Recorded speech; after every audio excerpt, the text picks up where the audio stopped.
Welcome, reanimated fans. We are here on a very cold Saturday, at least on the East Coast. I'm AJ Conrad, coming to you from Brooklyn. Joining me, as always, is my intrepid co host, Stuart Tiffin. Hello, Stuart. I would define it as blustery on the West Coast more than cold. I think it's yeah. Either way, hello. Yes, happy to be here. Happy to be back in the silo where it's nice and toasty, 72 degrees at all times. Indeed, indeed. So we're talking a little bit about not a little, a lot about the episode, the Harmonium today.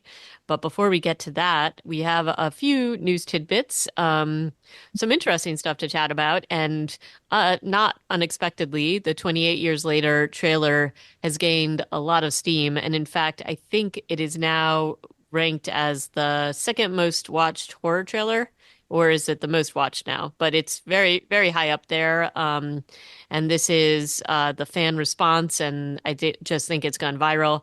I also think it's an incredibly successful and chilling trailer, as we talked about. I actually, after watching it a few times, I actually had to watch it on mute because I can't listen to that poem again because I find it disturbing. And look, I didn't even go through what you went through with this poem, Stuart. So the fact that you're even able to watch it once is pretty impressive to me. But um, anyway, it's kind of interesting that this franchise, which to me, it isn't interesting. Sorry, I don't think it's surprising at all that this franchise that so many of us love so much. To me, this is the film that really kicked off. I don't want to say the zombie revolution, maybe the zombie movie resurgence and reimagined it. And so even this many years later, it still has a lot of steam. And I think everybody's very excited because the original creators are part of this. So I feel like I've really, always given dual billing to Dawn of the Dead, Zack Snyder, and this movie because they came and Shaun of the Dead, I guess, triple billing for like triple kickstarting this movement. But it does feel like with all this F momentum that this trailer release has built up, maybe I've been under uh crediting this film or this franchise as being so seminal for the movement. Because so I have to push back a little bit. I give Dawn of the Dead maybe a little bit of this, but I feel like Dawn of the Dead built on the momentum that this film created. Same thing with Shaun of the Dead. So I really think this was the start, and I'll stand by that. Even though if you want to really get into the weeds, isn't technically a zombie film, more of a contagion film, but it's a zombie Mhm. film. Let's be honest. But the thing is, I think that.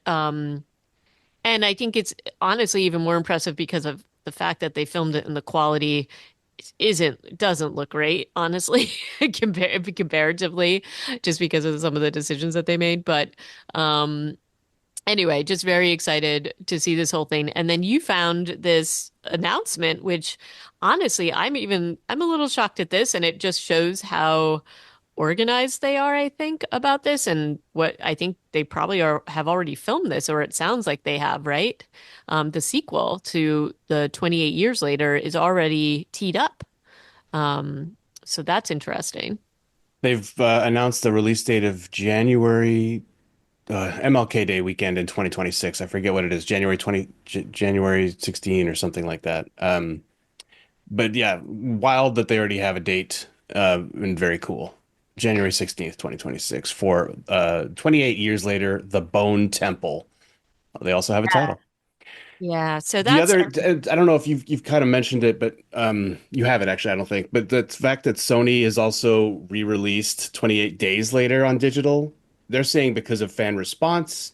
But I think we'd known that they were trying to remaster or not remaster or upscale it or whatever it is that they had to do to get it up from 240p or whatever it was available in because of being shot on digital in yeah. back in 2002.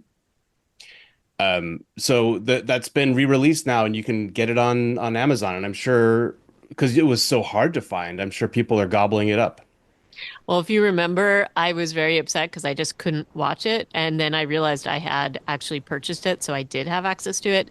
And so I'm very curious to watch the new, hopefully prettier version of it. I just don't know how well they could have made like it. I just don't know how much better it could look just given the original format. I'm sure they just ran it through Mid-Journey AI and now everybody has seven fingers. They all look like Maybe, tentacles. maybe it's totally possible. So I am definitely going to check that out and just see comparatively what it looks like. But I mean, look, the original format does look, it looks a little rocky, no doubt about it. But still a great film despite that. And it's interesting because that they're doing this, and I'm sure because everybody's been looking for this. This has been, an ongoing topic on a lot of boards that you couldn't find this anywhere. So honestly, I think that they're going to be making money hand over fist just even on the 28 days later re-release. So and I'm betting it ends up in the theaters before like a re-release in the theaters before the 28 years later gets Oh, yeah. I mean, while churned you're out. making hay, you might as well just shovel some more in there. And speaking of shoveling, tis the season, HA. Tis the season for year-end listicles. And AV Club has been doing many. They've been doing like their favorite movies of the year, favorite albums and video games, and they did favorite TV shows. And one of the shows that came in on their list at a vaunted second position, just below Shogun, which was a great show, is Interview with a Vampire. What did you think about that? I'm actually a little surprised. I mean, I think it's a great show. But it's interesting just in terms of there's so much content out there. So I did find that a little bit surprising. I know you and I both enjoyed it, and I'm certainly not taking anything away. Like I think it is a great show. It's beautiful. I think that the way the story is told is really compelling. So I will hats off to them. This feel to me though, it feels like kind of hard to quantify this, just given all the noise out there in terms of the shows and content. But hey, good for them. And I mean, to me, it's all for the good because it means that we're going to see a lot more of this. And I think we know that there's other things on the horizon for this franchise. So I like it, but I just don't know how you actually make those calculations. What do you think? They're not that influential, I feel like, in the industry.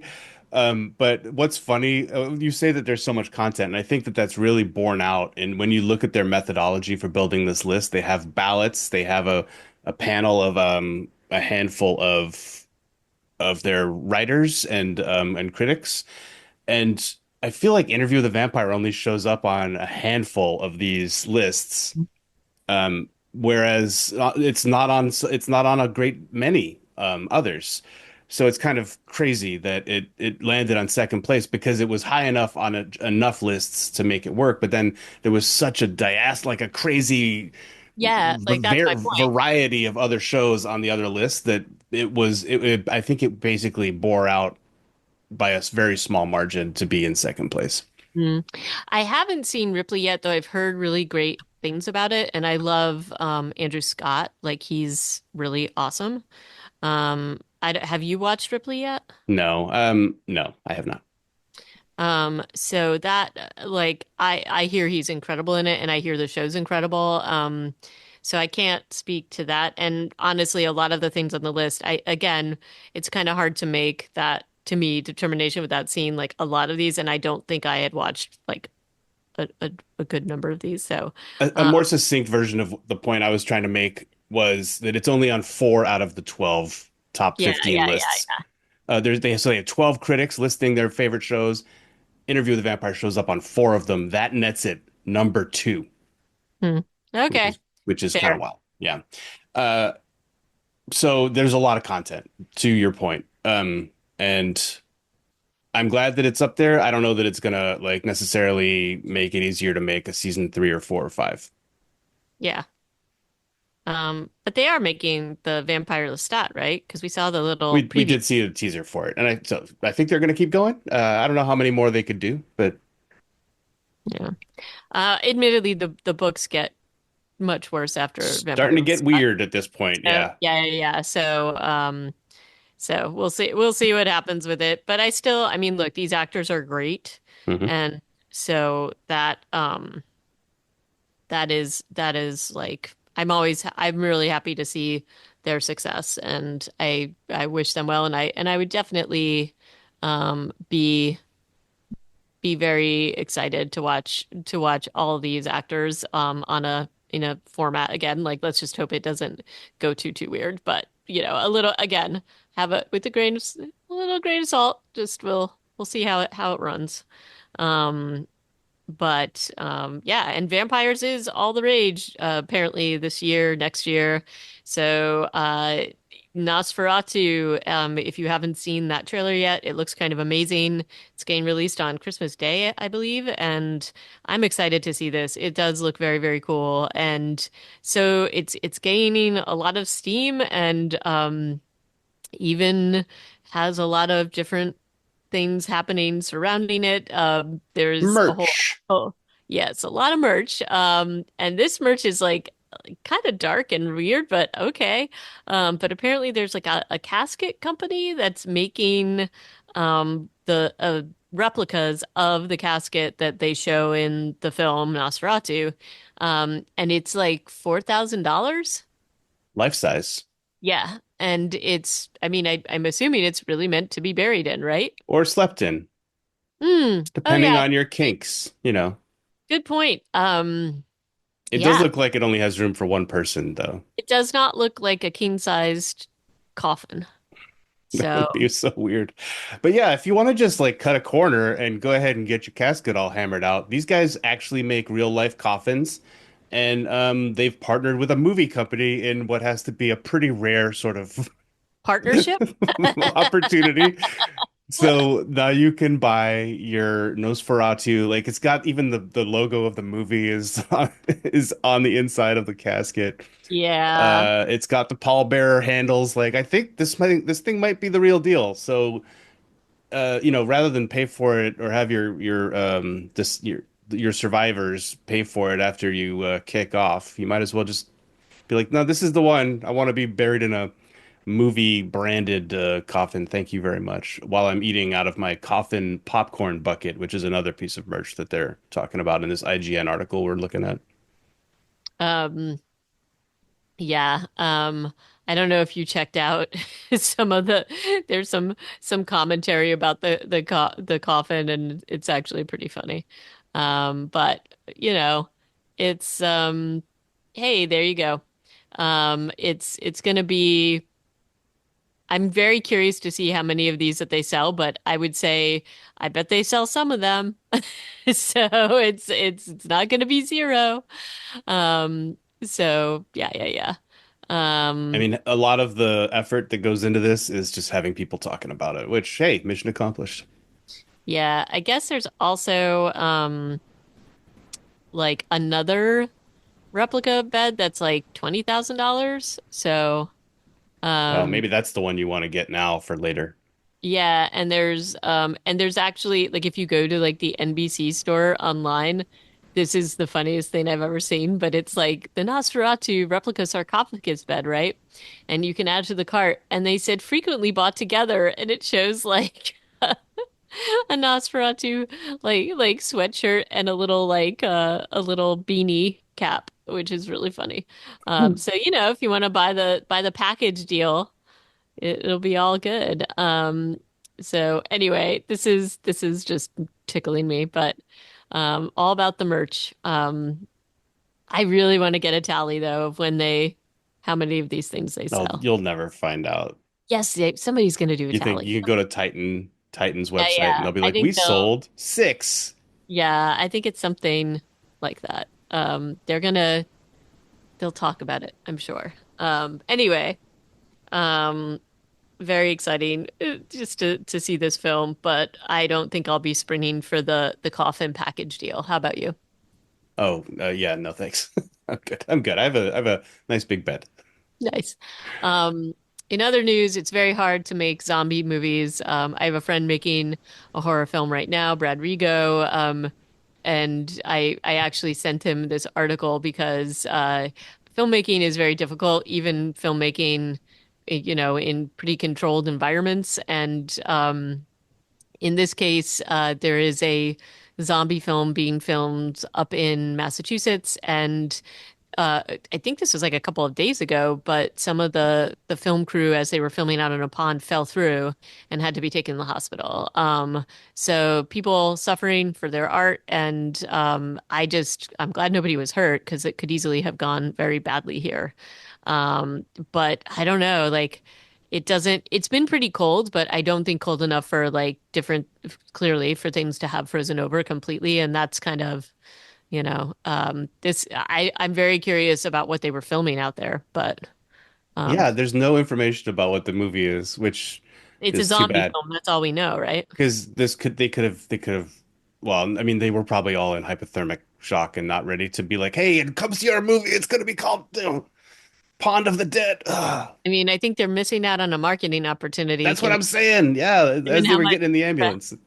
given how much press they ended up with There's here. at But least three different greater Boston area newspapers reporting this reporting today. on So this, and not just that, like USA Today and all that. So they fell through in Acton, and it looks. I mean, they showed like a little. It looks pretty rough. It looks very, very, very cold, and it luckily, looks super cold, but also that kind of like it's so cold, but you don't get the payoff of an actual pond you can walk on because it's I just like less than an inch thick ice. It looks like it's bad news. Oh, I got a little bit more info. So apparently they were out on the ice in a kayak to basically set up a scene, Yeah. and it ended up being two people out. So I know two people fell through. But again, luckily that it was during the day because it's been pretty cold, and for them to get there that quickly and pulling them out, really glad nobody was hurt. So anyway, um, very much wishing them well, and wishing them well on the rest of the filming of their movie, and hopefully less dramatic. So And uh, speaking of dramatic plunges, shall we plunge into this episode of Silo, H.A. Conrad, where our hero Juliette also gets to take an underwater adventure, yes, she does. but for her like her first time swimming, basically, that isn't falling off of a cliff. Yeah. There's a lot going on in this episode because we go back and forth from Silo 17 to 18, and there's a lot to keep track of. There's a lot of action. One of my favorite things about this episode, well, there's a lot of favorite things, but the interactions between Juliet and Solo were pretty amazing here. And I just enjoyed this so very much. So that was to me one of the best pieces of this episode. Yeah, we But then learn we learn a lot, not directly, but we learn a lot about Solo in this episode that gives us suddenly new understanding of his character. And I don't know if you remember last time I was saying, oh, what constitution, what strength, what fortitude he has shown in being locked up in this vault all by himself for 25 years. And of course, it doesn't seem like that's the case anymore. And also, he does seem a little more than a little bit insane. So, not well, only has he not been in that vault for 25 years, potentially, we'll find out more, I guess, later. He's also a bit off his rocker. yes, but there may be reasons behind that, Oh, obvious reasons. plenty of great reasons. Yeah. The other interactions and super creepy things going on are things that are happening between Bernard and Meadows. And so a lot going on in different relationships. So to me, the episodes really circle to me around the Solo and Juliet interactions, and then the Bernard and Meadows interactions.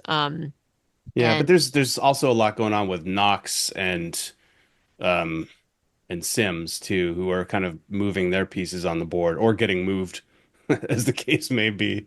there are, and I mean that definitely obviously plays into the bigger overall plan, especially as we see um, what happens at the end of this episode. But let us dive in. Yeah, let's start Um, with these incredible interactions between Solo, Steve Zahn, and Juliet, Rebecca Ferguson, where, I'll just say it, like the guy is a man child. He is developmentally a kid, it feels like a lot of the time, and nothing does a better job of getting that across than some of these first. Right. bits of dialogue and the way Well, he's talking to her. the way he's talking to her, um, and remember, up until a little while ago, he wasn't even sure if she was real. Yeah. And there may still be a little of that playing in to his head, and into his actions. And I think I really find, I mean, I think Rebecca Ferguson does an amazing job, and I think Zahn does an amazing job of playing this well because she immediately, and we saw it in the last episode, but she immediately figures out, oh, okay, this is how I have to treat him, because there's something going on here and he's fragile and he's not interacting with the world in a mature way. And he's unbalanced. And so, but she still needs his help, and his knowledge of this silo is just vital to what she needs to do. And what she needs to do is to get the suits, or the fire suit to be able to go outside to get to the other silo.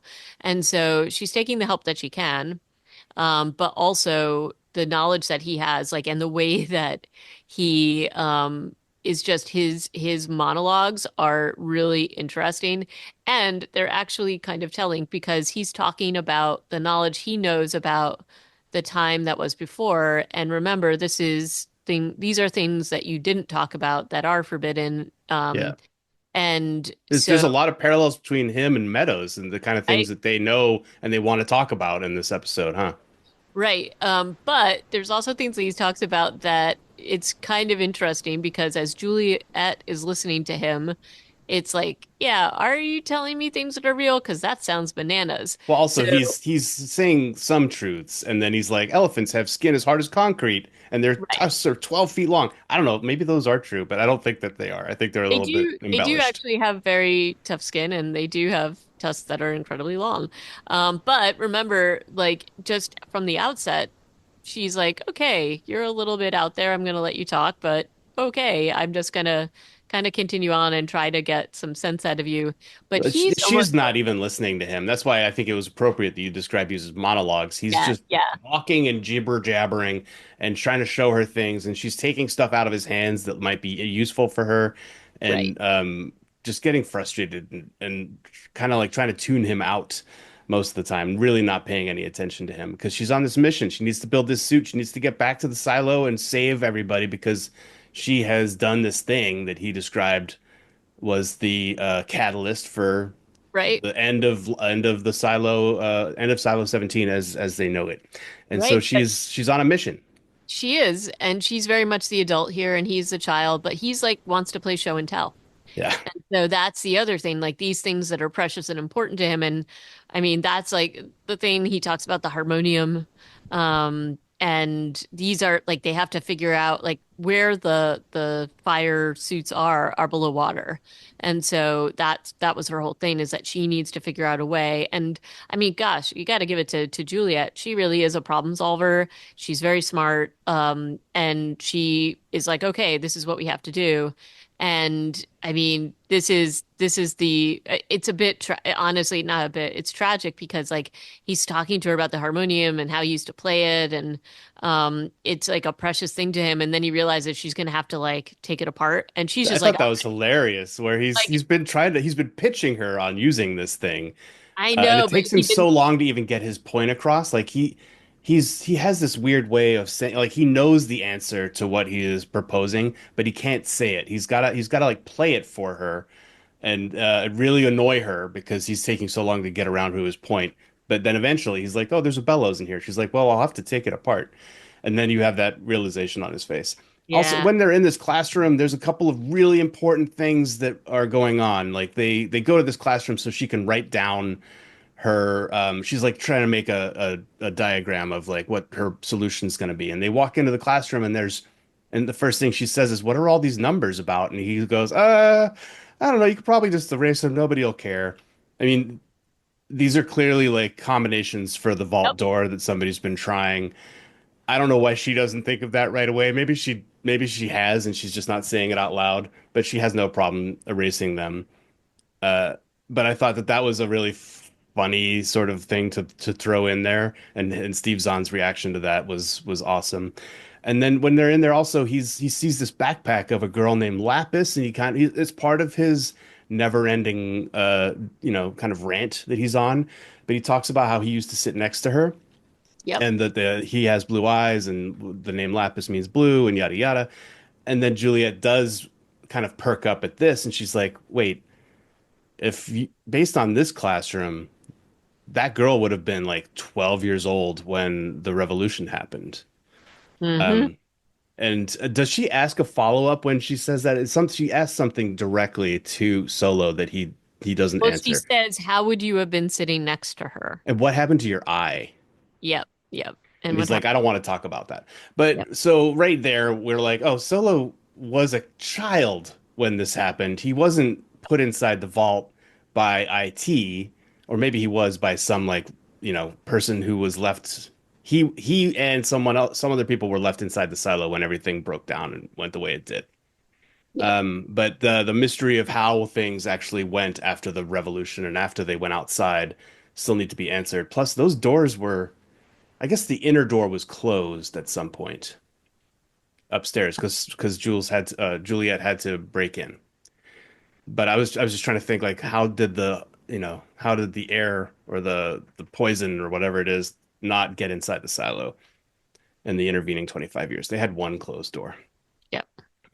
Fascinating couple of things to reveal though in this classroom scene.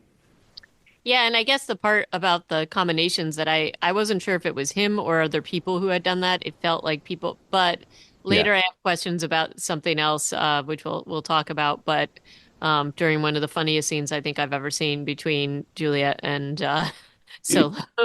Um, I don't know. Do you want to talk like rather than go back and forth? Do we want to just sort of talk about that? Let's stay in 17 because it basically this is a continuous story that Yeah, we can just kind of cover.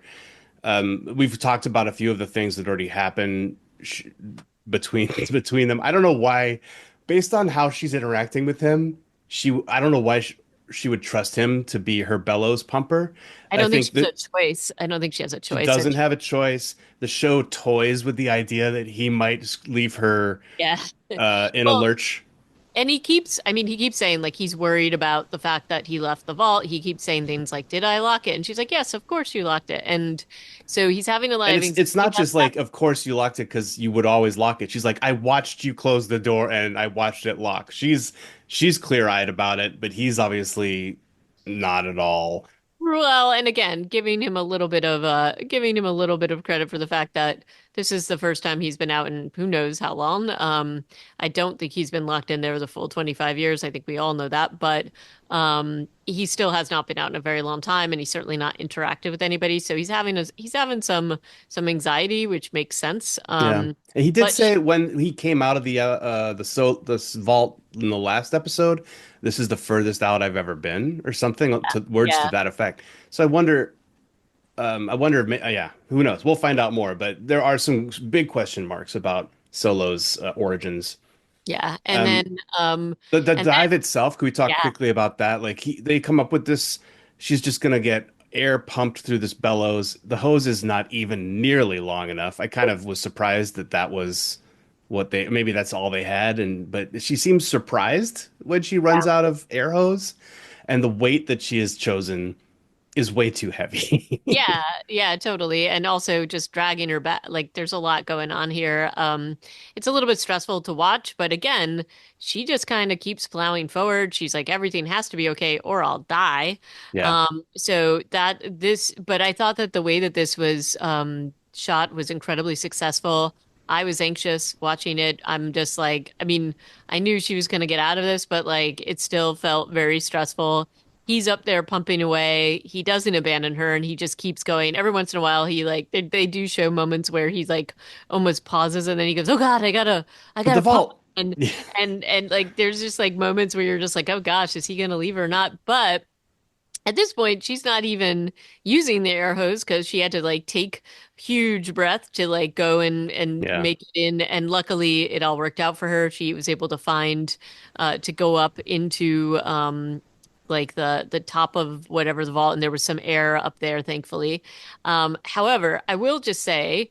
Rebecca Ferguson is totally like jacked right now. Whatever she is doing in terms of her workout, but these scenes where she's like busting open lockers with sheer power and strength, I was just like, wow, that's like her arms are awesome. Like just incredible. Like these were really great scenes and showed all the stress that she's having because she has little time, she has little air. I do think it's stretching a little bit of the credibility of the show to just like I don't know that she would have made it given how long this was taking because I don't know, like I anytime I have been underwater and it feels like a really long time, but it's not. It's Your like air two runs out seconds. really quickly. Yeah. Um, but maybe she's been doing some deep diving that we don't know about, some free diving, and her lung capacity is better than anybody else's. I don't know. No, I mean Um, she probably has to hold her breath in the generator room sometimes because of yeah. fumes and stuff. So maybe she has good lung capacity. Yeah. Yeah, th those scenes are great. That set is really cool because you can see Solo pumping the bellows in the Yeah. background when she gets out onto that one catwalk. That was cool. And then she finds the suit. This does not look like a good suit to go outside in, but what do Oh, I know about suits? So yeah, okay, so she has a suit that's like side quest one is solved. I think we can all imagine that it's not going to go the way that she thinks it is right now. I don't think she's going to walk back to Silo 18. I think some other solution is going to have to be figured out. Maybe it is. Maybe I don't remember how it goes. Um, is that kind of no, yeah. So as soon as she gets out of the water, Solo is freaking out about the vault. He's like, I got to get back there right now. I left it unlocked, or the vault's open, or for whatever reason, he needs to go back. She runs with him, soaking wet, in her firefighter suit. And she gives him lots of space here. You know, like she's always been pretty good about that. She never indicates that she wants to get inside the vault. And so was this the scene that you were describing as your favorite scene yes. between the two of them? Yes, because they go to the vault and Solo plugs in the combination and it doesn't work. And then he plugs in another one, and it doesn't work. And he is like, he says something like, "Oh my God, I never thought I would forgot it." And and she's like, No, "Well, he says maybe somebody changed it or you changed it. He for very quickly something." goes to blaming an outsider Yeah, or and she's her. like, nobody would have changed it. And she goes, maybe you should have written it down. And like he like loses his mind. And like just the frustration that they're showing between them. Because you know that even when she says it, she knows it's not going to help, but she has to say it. And it's like it is really such a great scene between them. I laughed out loud when they did this, and I was like, oh my gosh, they must have had so much fun doing these scenes. But this was the question I had because he says if he puts in the combination incorrectly a third time, it's going to lock forever. And so it doesn't make sense if somebody's been like sort of maybe that's not true, I but don't think he said forever. He said he'd be locked out. But maybe that right, just means there's like an hour or something. maybe, but like Because clearly they went to a whole blackboard full of numbers, right? well, that was my question. Yeah. So I wasn't so okay. So I guess that makes sense. So sort of like if your Apple phone locks out for a while if you do the same thing, which by the way, that's like the same premise is the idea it's going to take three times and then you got to wait. But he does get in and he did Yeah. remember it. He gets in on the And third time. He is casting still blame at Juliette for like no reason at this point. And then she spends the next period of time trying to talk him down or talk him out of there. Um, like I don't, I'm sorry. Tell me more about the circus. Tell me more about the elephants. And that finally does. And it does. I'm making it sound faster, but I feel like it's a few minutes at least that she's sitting there kind of glumly trying to get him to talk to her. But eventually he does reopen the vault door and he's happy to sheepishly tell her about elephants. And I thought that was Steve yeah, Zahn, man. I'm just like blown away by his performance on this show. yeah, it's really, really good. And again, the cast of the show is so awesome. So I really loved all these interactions between them. And again, I did not go forward, even though I really, really wanted to after this episode. Um, Oh, but one of the other things that she's talking to him about when she's outside the vault is also just how terrified she was when she went out to clean and how she yep, expected to die like every other step, but she yep, didn't, so she just kept going. So she's yep. trying to relate to him on being afraid. Yeah, But it's actually the circus that is what gets him to come outside. I Uh, know. uh, And then, but then we also have interesting things going on so in, much going on in Silo 18. yeah. So we have our engineering crew, Knox and Shirley, figuring out, um, along with the sheriff, I think, about the fact that sorry, mechanical. So Sheriff Billings and all of them are kind of end up coming together No, and well, not so together. not together, but Billings separately. and Hank are doing their own separate invest. They're trying to figure Yeah, out what the hell happened with this Molotov cocktail thing, and yeah, they're and so they're getting nowhere. It's kind of yeah, they're getting also we nowhere. had a scene with Billings leaving his wife. He leaves to go down to engineering because he and Hank had a phone call or a radio call last episode where Hank was just like, "I need help. I need you to help me out." And so this is Paul Billings just being a stand-up guy once again, going down to the mechanical Mechanical. to help out Hank with what is it's kind of curious. Like he's digging for dirt, really, is what Paul Billings is doing here. He's like, something ain't right. He's talked to the judge. The judge was like, well, yeah, something doesn't seem good here. So I think he feels a little bit empowered uh, to go down there. But of course, now he's out of the information loop for Right. sure. But Um, bodies are disappearing. Not only did Judicial take Cooper's body, but Patrick Kennedy's body had just disappeared from the morgue, and they have this realization like, where was he shot? Maybe he wasn't dead. Maybe Luz comes back. I don't yeah, know. I don't feel like we got a shot that showed him eyes open, dead on the floor. no. And so he may have just had a shoulder shot, so who knows? But regardless, they're all suspicious, and Knox and Shirley decide to demand to speak with Well, talk Meadows. about why first, because they go into the digger room, and because remember last episode he was like, I think I know what those names are for on the wall, and he Mhm. has this whole revelation. Honestly, to call this a revelation is a little bit cheap because it's basically spelled out. It's Right. surprising that people haven't been looking at this going, dude, what the hell? Yeah. It's Because basically the whole IT plan to blame mechanical for all these issues over time.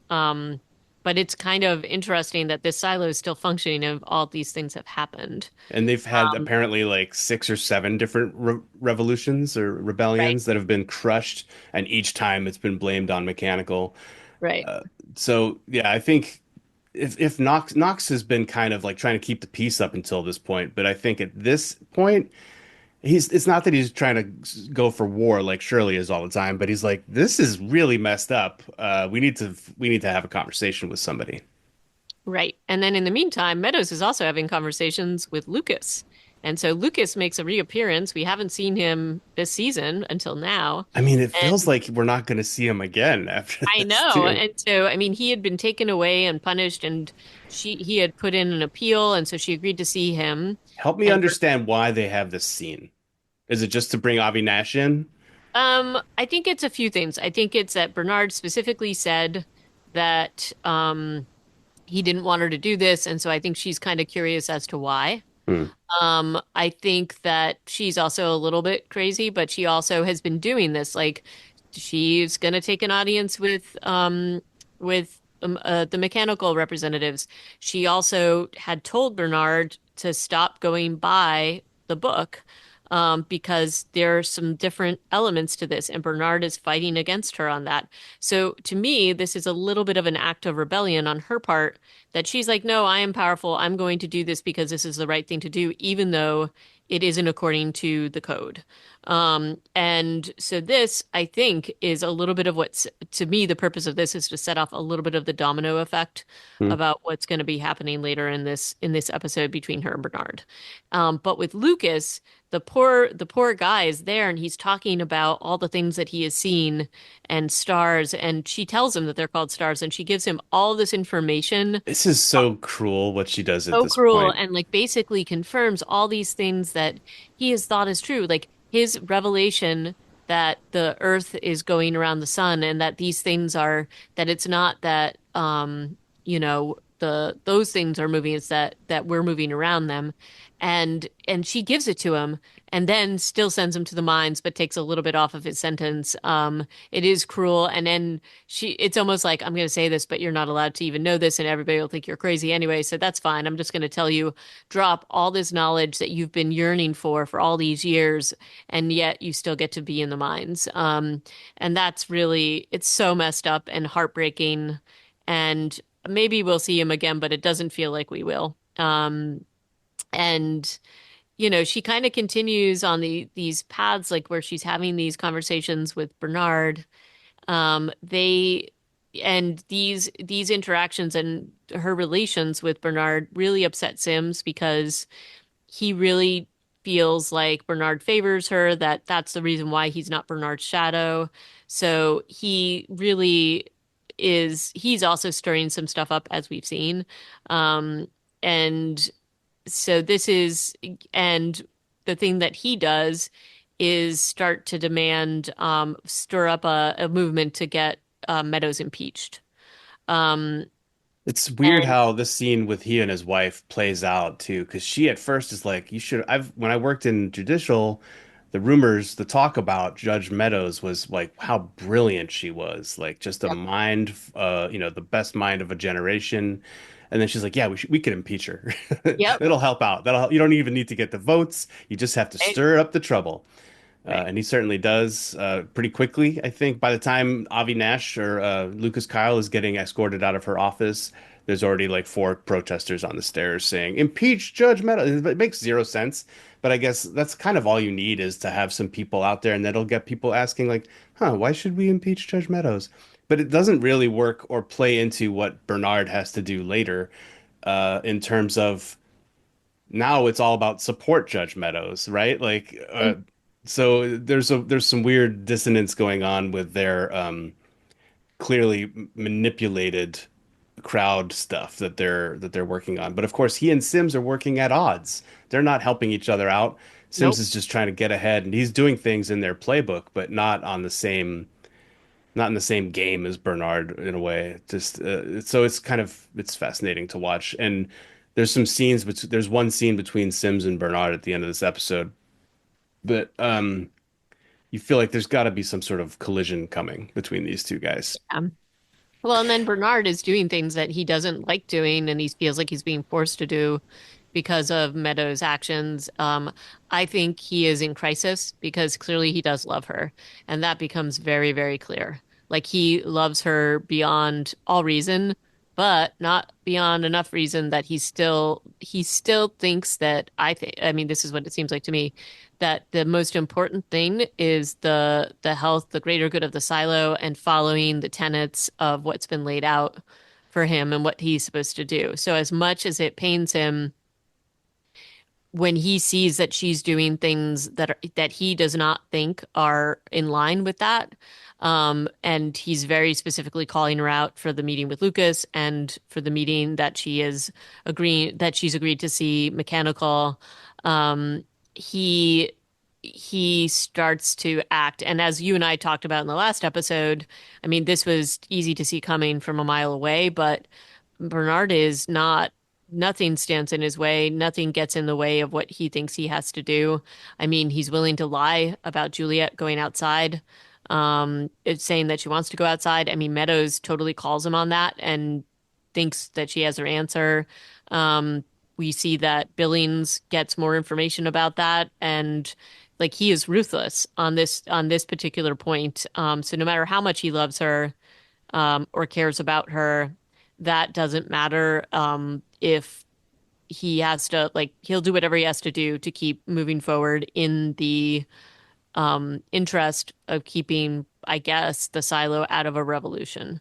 Um, I don't feel like that really comes into focus until the end of this episode because up until then, he's play acting, but he's still kind of giving Meadows enough rope to be like, yeah, your suit will be ready. What was your creep meter at when he invited her to dinner at his house after she comes into his office right after the impeach people yep, show up, and she's like, "Did you do this?" He's like, "No, of course not." And then she explains why she met with Lucas Kyle, which was to yep, basically make an appearance of mercy, but then, Right. come to the conclusion that he is too smart for his own good and has to be sent to the mines and he'll die there within a year anyway. And Yep. Bernard seems to legitimately appreciate that. One other thing Meadows talks to Bernard about in this scene of them together is why the letter that Mechanical had sent up to her. It's a bit of a mystery to me why Knox and Shirley decide to send her the letter. They're like, we can't send it to Bernard. He's not gonna care. But Meadows is an empty robe. They got this intel from Juliette, but Hmm. for whatever reason, they think that she is as worthwhile a person to send this letter to as anybody. And it turns out actually she kind of is because she's a bit she's like counterculture judge in a way. So they send her the letter. She explains what's in the letter to Bernard, which is that they want to set up an exploration team and go out and look around on the surface. And he's like, that's preposterous. We can't do that. But that's like to me, that's what he said in his speech. Yep. Was we've got this great new tape and we're gonna make great new suits and we're gonna reclaim the outdoors. So I feel like, yeah, I mean, granted, he said that just to make people happy. He didn't actually want to do it, but now that people are asking to do it, I feel like it should not come as a surprise. Right. I also think that they have a lot of distrust for Bernard and IT for so many reasons, the tape being one. Um, but also just the fact that Juliet got sent out to clean. I think that they feel like IT is not trusted to be trusted, and while while Meadows might be an empty robe, at least she seems like potentially somebody that might be able to help them. And maybe, and Judicial is still supposedly stronger or more powerful than IT, though that's debatable, at least in the eyes of the silo. So I think that they feel like maybe it's a little bit more of a neutral party versus IT, which they know has not been neutral, and maybe also because they've seen how IT has blamed Mechanical for all these things in the silo. They like it's probably doesn't make sense for them to go and talk to the head of IT about those things versus somebody who might at least give them some kind of um give them the time of day, maybe. Yeah, Um, it's so I, it's it's odd because I feel like between Judicial and IT, they're basically like the Gestapo and the secret version of the yeah, Gestapo. Like IT doesn't overtly have soldiers, but Judicial does. Like Raiders are judicial soldiers, not yeah, that like they're extra, above the sheriff's level. So I don't know. It's to me, it's complicated. It's fine. The story still works. I just think it's a bit odd the decision making. Either way, so they send this letter, and in this scene with Meadows and Bernard, she's like, "If you'd read it, you would have seen that's what they want to do, and all I was going to do was freeze it in committees and bury it in bureaucracy." And again, Bernard is like, "Oh, that's what you were going to do? Cool, good idea. You've got it all figured out. You're doing a great job."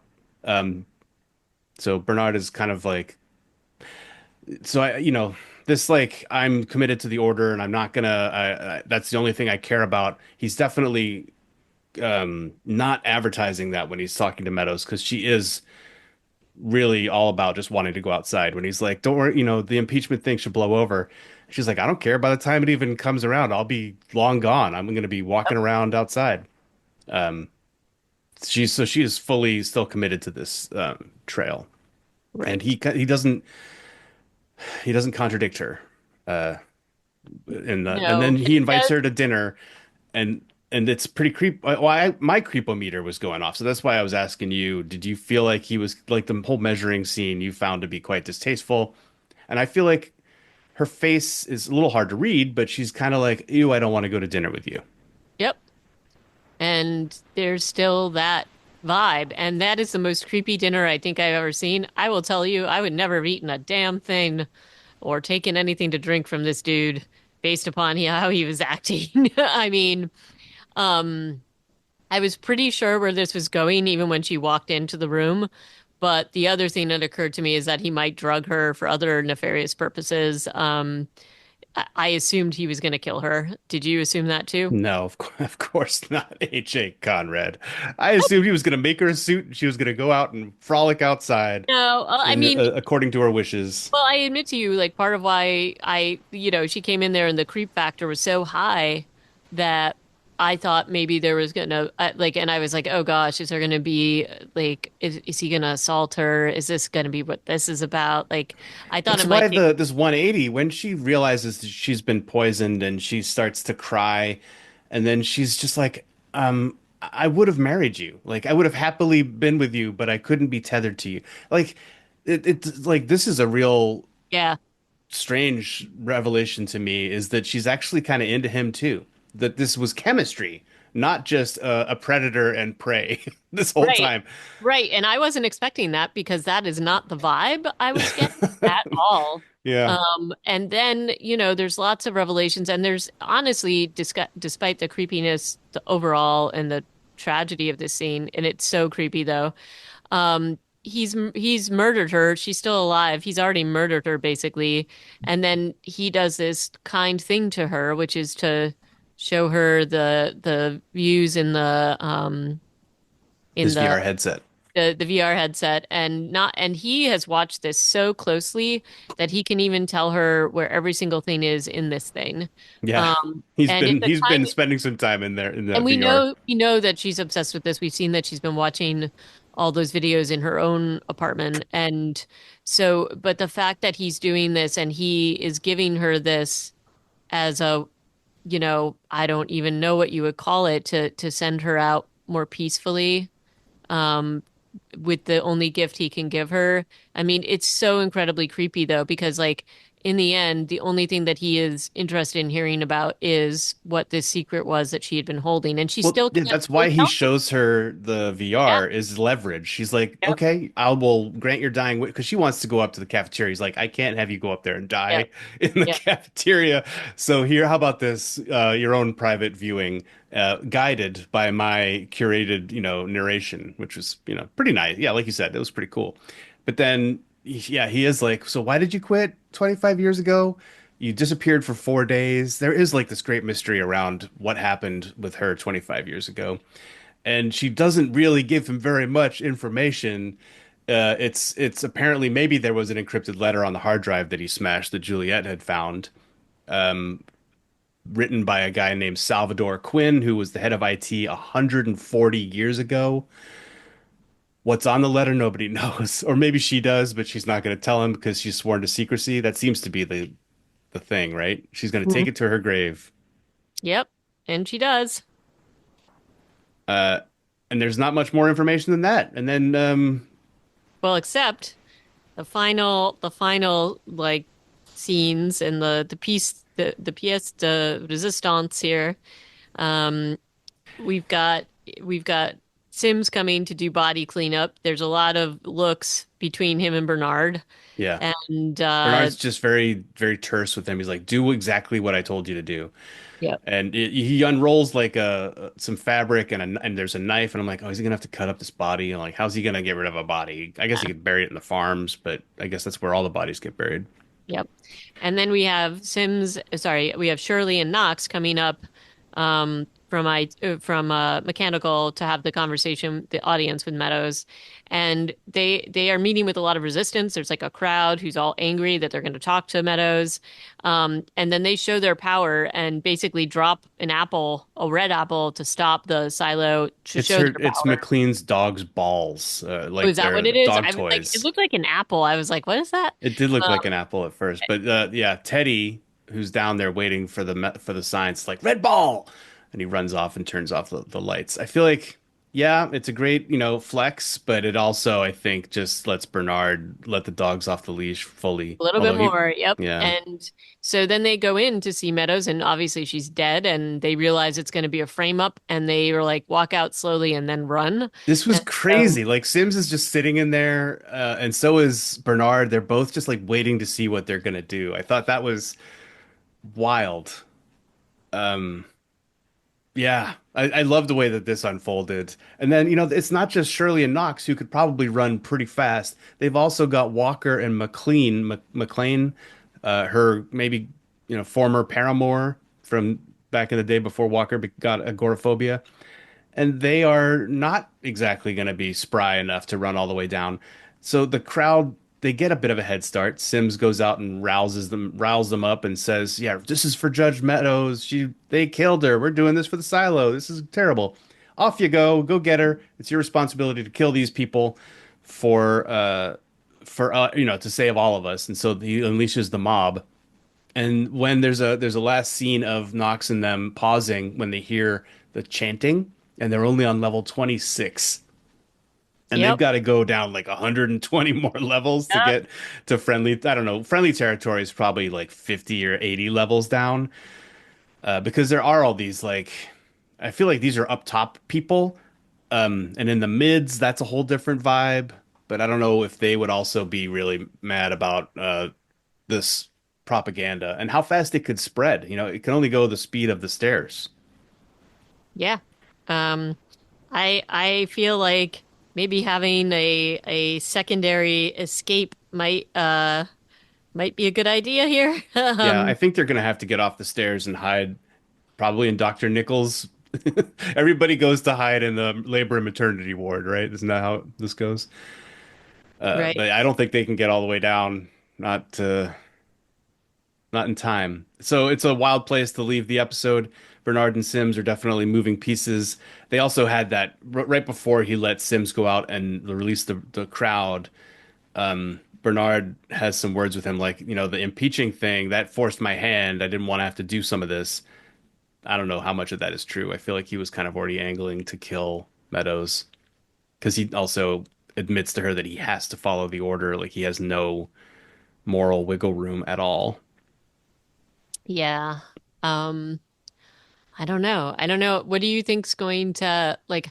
I don't know what any recourse is in terms of mechanical, like if it's going to all fall down in the same way that we've seen every rebellion now that's been documented Yeah. happening. I don't know what the next step is. I mean, I do think that the reappearance of Juliet, which I suspect has to happen pretty soon, is going to change the course of whatever is currently laid out. And Within I a think, day or two, it definitely has to happen, whether yeah, it's on the surface or some other angle. Um, Otherwise, Knox and Shirley are for sure going to be executed, sent out to clean, I assume. And maybe there'll be like a massive, putting down of the rebellion, the way that it seems to have happened once every generation in this silo, based on Knox's interpretation of the graffiti down in the basement.